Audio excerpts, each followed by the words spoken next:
الاخلاص فی العمل، عمل میں اخلاص، عمل میں اخلاص.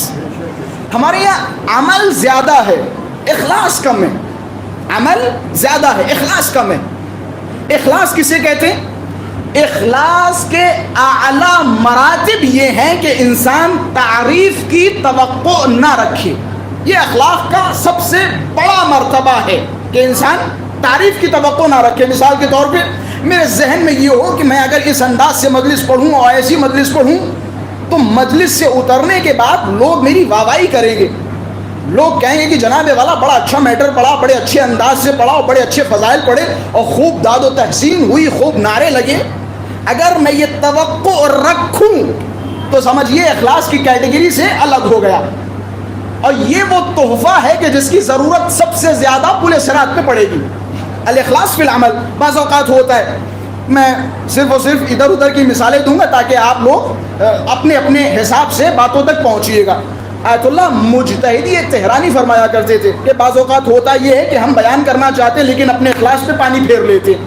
مثال کے طور پہ میں نے کہا کہ جناب قسم ہے اس حجر اسود کی جو پچھلے سال میں نے چھوا تھا.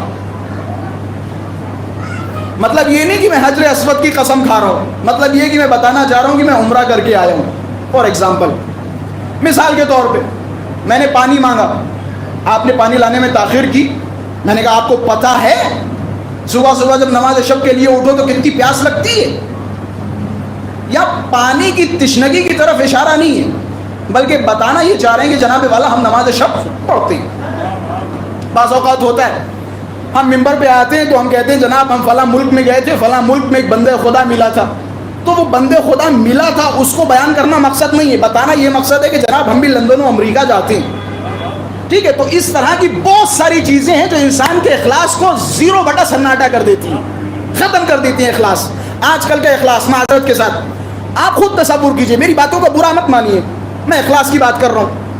آپ خود سوچئے کہ جناب والا جتنی تعارفات اور جتنی ریاکاری آپ کی مجلسوں سے پہلے اور مجلسوں کے بعد اور مجلسوں کے درمیان ہوتی ہے شاید دنیا کے کسی خطے میں نہ ہوتی ہو.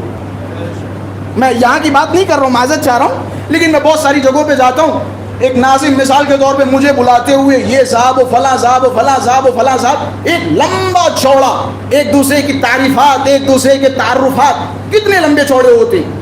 یہ ہمارے اور آپ کے اخلاص کو ختم کر دیتا ہے. اور یہ ہماری توقع ہوتی، معذرت کے ساتھ میری بھی توقع ہوتی ہے کہ ناظم صاحب مجھے بڑے اچھے الفاظ سے بلائیں، میرا تعارف کرائیں اور بتائیں کہ جناب والا میں کون ہوں، کیسا ہوں. ہر انسان کی توقع ہوتی ہے. لیکن اگر میرے ذہن میں یہ توقع ہے کہ ناظم صاحب میرے حوالے سے ایسا ایسا کہیں تو ہمارے اخلاص پہ پانی پھر جاتا ہے. سب سے اہم شے جو مرنے کے بعد کام آئے گی وہ کیا ہے؟ الاخلاص فی العمل. عمل کو خالص بنائیں، عمل کو خالص بنائیں.